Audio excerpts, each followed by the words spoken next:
માંડવીમાં ગટર લાઇનના ખાડામાં લોખંડ ભરેલી ટ્રક ફસાઈ વાહન વ્યવહાર ખોરવાયો। સુરત જિલ્લાના માંડવી શહેરમાં રામજીના મંદિરથી ધોબડી નાકા તરફ જતા માર્ગ પર ગટર લાઇન માટે ખોદવામાં આવેલા ખાડામાં લોખંડ ભરેલી એક ટ્રક ફસાઈ જતા વાહન વ્યવહાર ખોરવાઈ ગયો હતો। ઘટનાના કારણે માર્ગ પર વાહનોની લાંબી કતારો લાગી ગઈ હતી અને વાહન ચાલકોને ભારે હાલાકીનો સામનો કરવો પડ્યો।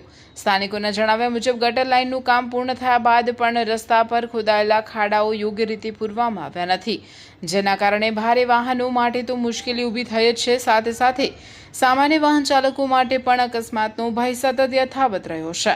આ ઘટનાને પગલે સ્થાનિકોમાં નગરપાલિકાને સંબંધિત તંત્ર સામે ભારે રોષ જોવા મળી રહ્યો છે।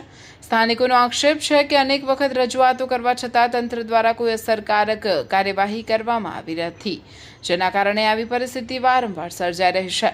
સ્થાનિકોએ તાત્કાલિક જોખમી ખાડાઓ પૂરવા, રસ્તાનું યોગ્ય સમારકામ કરવા તેમજ ભવિષ્યમાં આવી ઘટનાઓનું પુનરાવર્તન અટકાવવા જવાબદાર તંત્ર સામે કડક કાર્યવાહી કરવાની માંગ કરી છે। Bureau report Dharmendra Sidumasiya, Mandvi.